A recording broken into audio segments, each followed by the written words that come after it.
الرجيم بسم الله الرحمن الرحيم يا أيها الذين آمنوا كتب عليكم الصيام كما كتب على الذين من قبلكم لعلكم تتقون أياما معدودات فمن كان منكم مريضا أو على سفر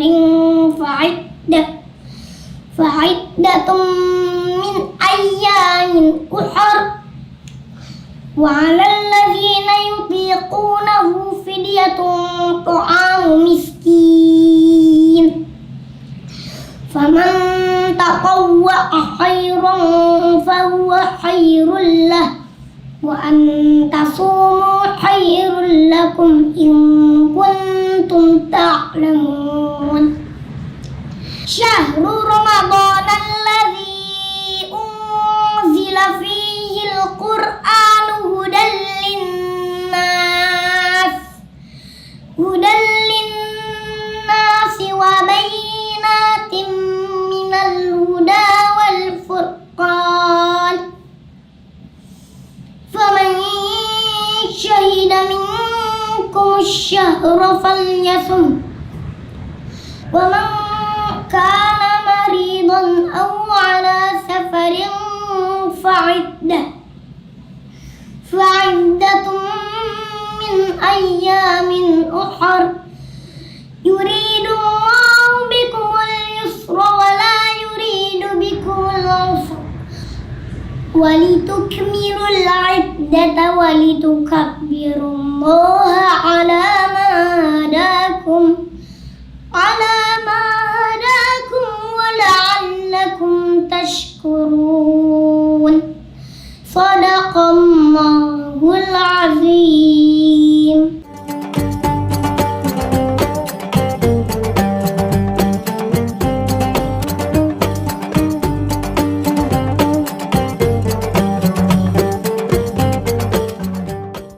Bismillahirrahmanirrahim. Assalamualaikum warahmatullahi wabarakatuh. Alhamdulillah wassalatu wassalamu ala Rasulillah wa ala alihi wa sahbihi wa man walah wa ba'du. Pemirsa dimanapun Anda berada, berjumpa kembali dalam edisi Kultum Aku Suka pada bagian yang keempat ini. Sebelumnya kita bermohon pada Allah Subhanahu wa taala semoga siam yang telah kita tunaikan di hari pertama Jumat yang lalu hingga hari keempat ini berkenan diterima oleh Allah Subhanahu wa taala dengan penerimaan terbaik insyaallah. Pada edisi yang lalu kita telah mengupas tuntas tentang makna kata Ramadan yang dipilih oleh Allah Subhanahu wa taala untuk menjadi waktu ditunaikannya puasa dengan firman-Nya di awal ayat 185 surah Al-Baqarah itu. Syahrul Ramadan alladzi unzila fihil Quran. Waktu saat kita diminta menunaikan puasa itu yang diwajibkan hukumnya selama 1 bulan penuh adalah bulan Ramadan. Kita telah uraikan bahwa Ramadan mengandung arti sesuatu yang terik membakar. Ramadan memberikan makna bahwa berpeluang dosa-dosa kita diampuni, dibakar habis, dihanguskan dengan amalan-amalan yang kita kerjakan selama kita menunaikan puasa. Di edisi kali ini kita akan bertanya kepada Allah dan Rasulullah SAW dengan uraian-uraian nas yang sampai kepada kita baik dalam Al-Quran ataupun hadis-hadis Nabi SAW tentang amalan-amalan dimaksud yang saat kita kerjakan mampu menggugurkan dosa-dosa kita sekaligus mengangkat derajat kita di sisi Allah Subhanahu wa taala sesuai dengan makna Ramadan yang telah kita ulas di pertemuan yang lalu. Di antara sekian amalan itu ada yang menarik yang disampaikan oleh Nabi SAW yang kemudian dihimpun oleh Al-Imam Al-Bukhari dalam hadis sahihnya, hadis riwayat Al-Bukhari ya, pada pembahasan kitab Shiyam nomor hadis ke-37 itu, ya, dalam rawi sahabat Abu Hurairah, Abdurrahman bin Sakhr yang punya kunyah disebut dengan Abu Hurairah.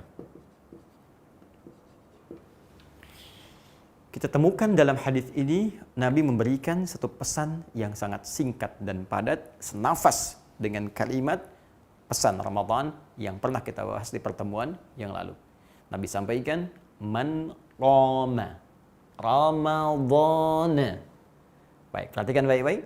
Di pertemuan yang lalu kita pernah tuliskan man shoma Ramadhana.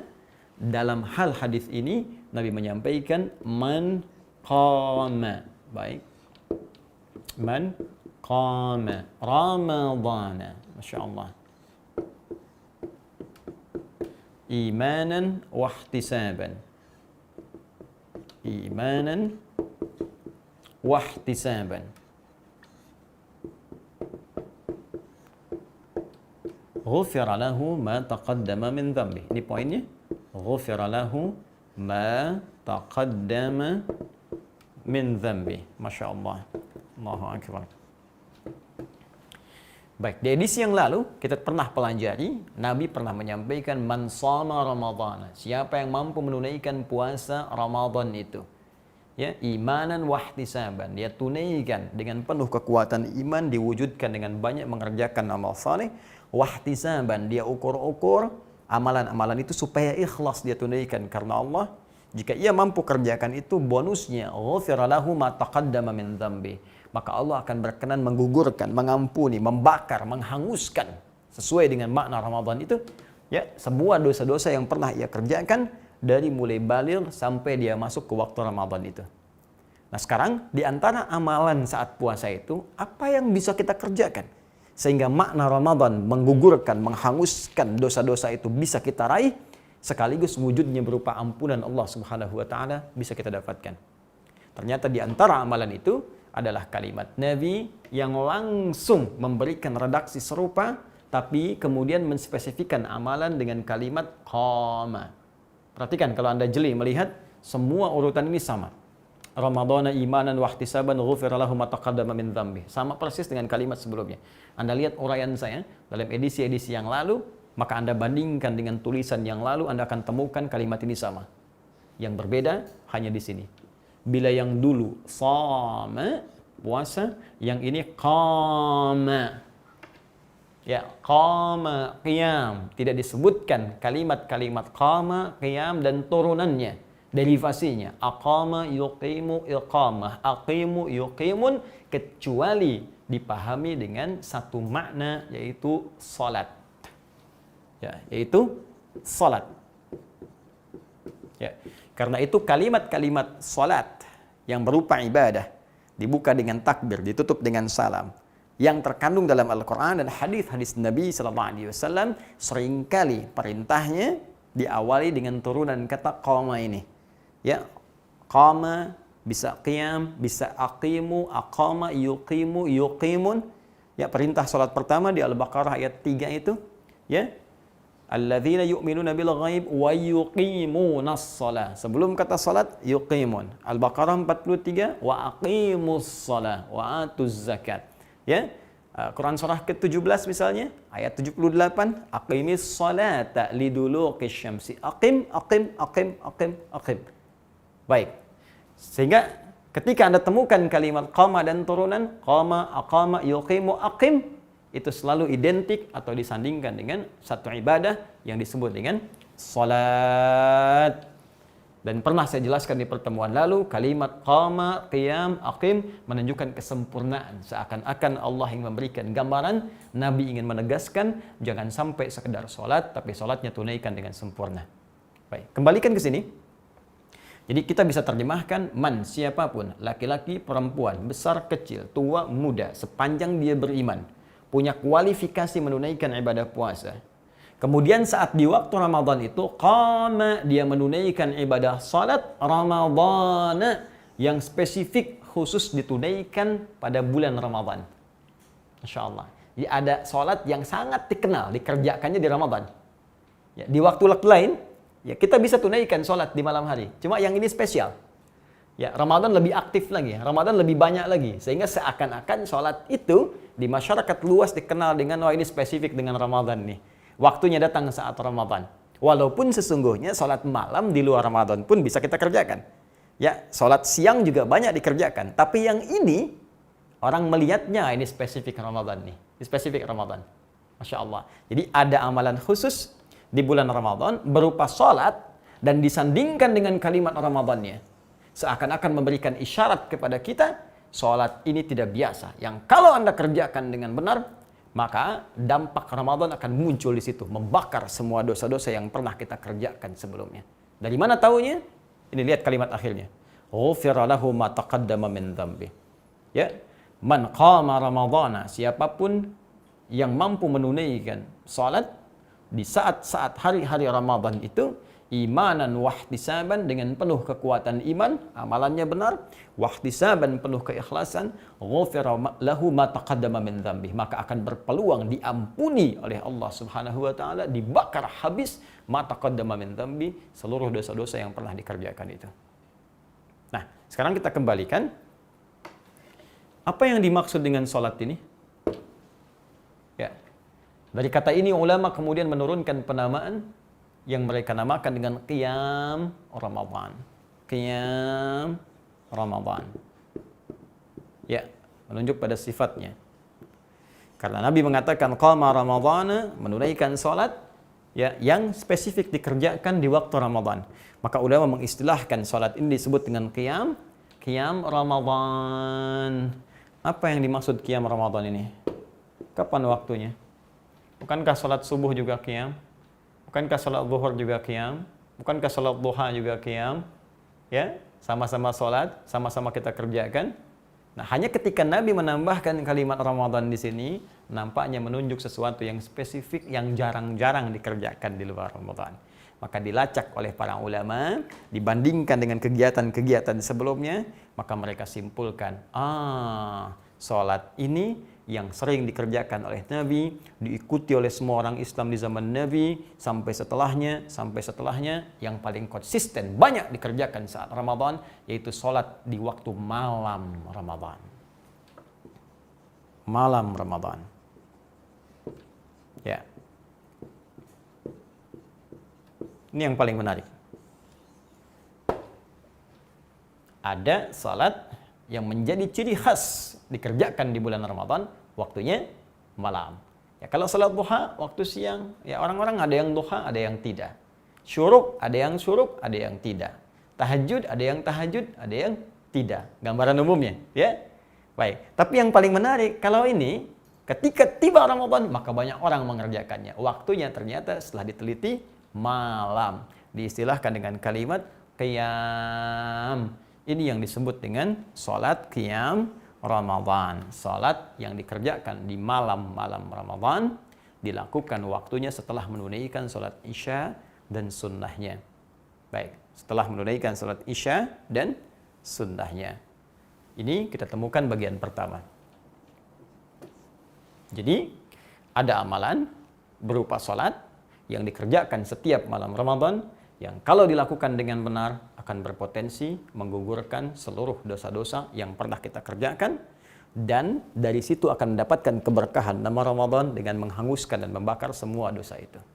Sekarang pertanyaannya, bagaimana cara menunaikan sholat ini? Berapa jumlah bilangannya? Seperti apa Nabi menunaikannya? Dan bagaimana cara kita mengikutinya? Itu yang coba kita akan teruskan dulu.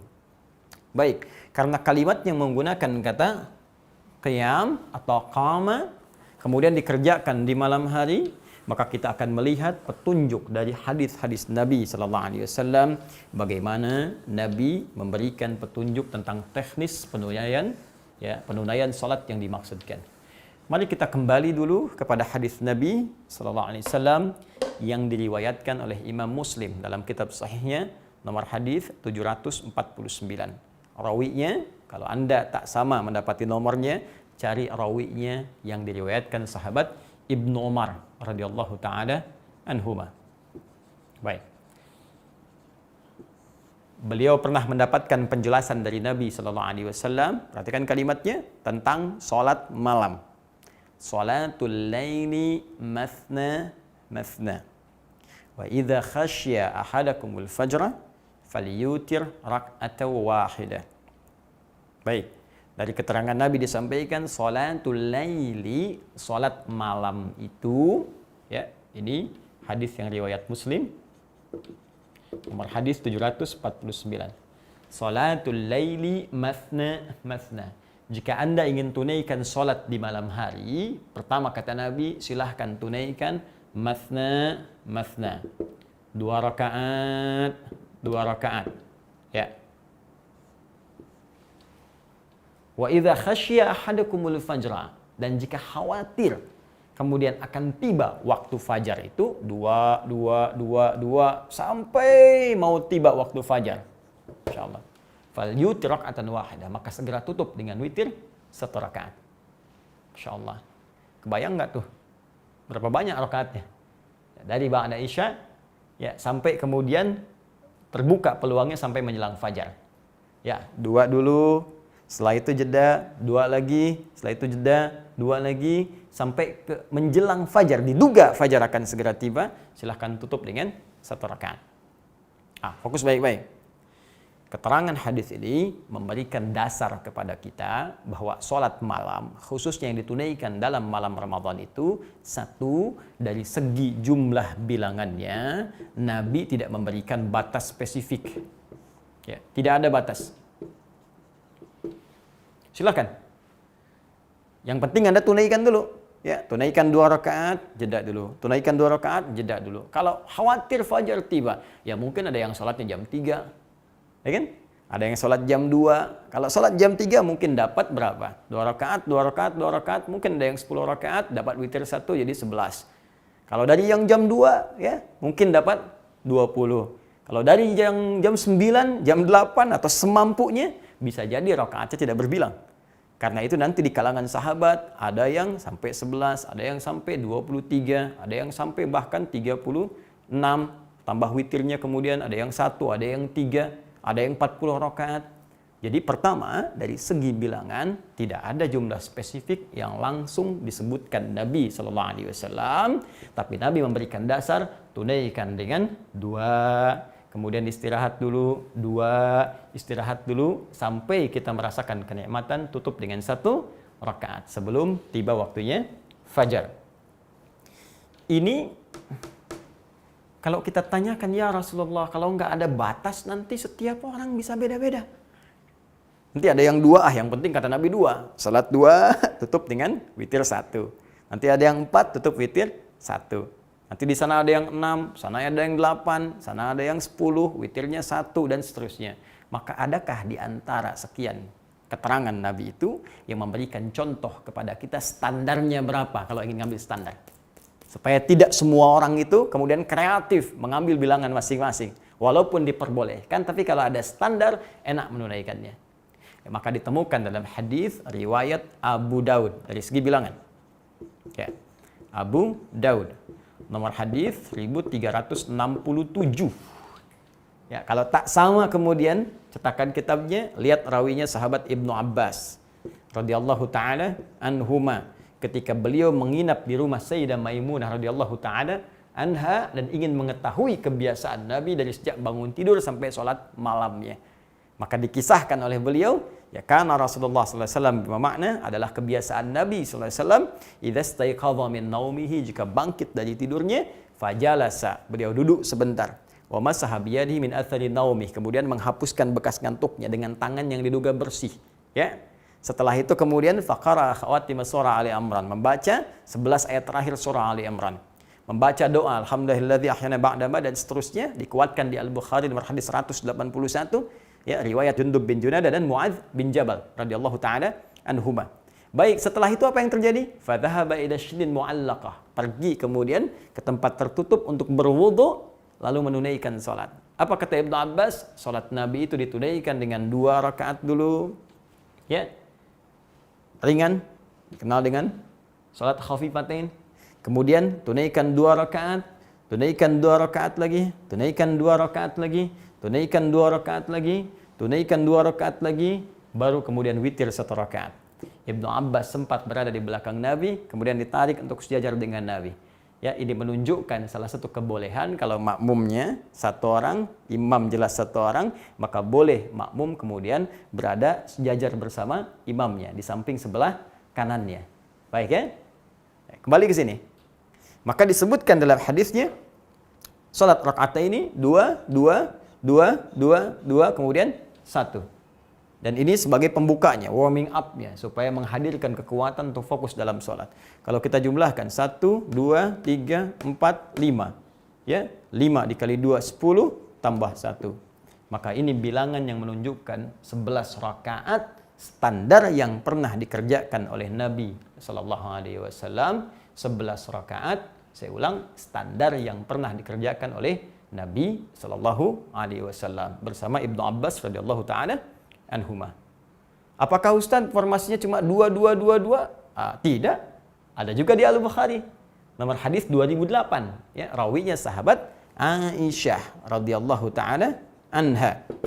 Ya, beliau pernah menyampaikan salatnya Nabi SAW, saya tidak melihat beliau mengerjakan di Ramadan atau di luar Ramadan lebih daripada 11 rakaat. Sama, standar 11 rakaat. Baik. Bagaimana formulasinya? Yusalli arba'an, thumma yusalli arba'an, thumma yusalli thalathan. Beliau kerjakan 4 rakaat, kerjakan lagi 4 rakaat, kerjakan lagi 3 rakaat. 4, 4, kemudian 3. Jadi silahkan, kalau Anda mau kerjakan yang 4, boleh. Ya, 4 lagi, kemudian 3. 11 jumlahnya. Ini standar. Anda ingin kerjakan yang 2, 2, 2, 2, ujungnya 1, silahkan. Boleh. Ya, silahkan. Bebas, mau 2 ataupun mau yang 4, 4. Tapi Ustadz, kan kata Sayyidah Aisyah, beliau nggak pernah lihat Nabi kecuali yang 4, 4, 3. Cara berpikirnya bukan demikian. Cara berpikirnya adalah, Sayyidah Aisyah kan melihat Nabi saat Nabi menginap di rumah Sayyidah Aisyah. Tapi kan kalau di rumah Sayyidah Maimunah yang 2-2. Ya. Di rumah Sayyidah Zainab bagaimana? Ya. Di rumah Sayyidah Saudah binti Zam'ah bagaimana? Ini yang dimaksud Sayyidah Aisyah ketika Nabi ada di tempat beliau menunaikan 11 rakaat dengan formulasi 4-4-3. Di tempat lain pernah 2-2-2 ujungnya 1. Ini fleksibilitas saja, tidak harus diperdebatkan karena semua dicontohkan oleh Nabi SAW. Jadi yang 2-2-2 ujungnya 1 boleh, 4-4-3 pun boleh. Tapi yang harus Anda ketahui ini standar bilangan dari Nabi. Ya. Kalau ingin ditambahkan silahkan karena Nabi mengatakan nggak ada batasnya.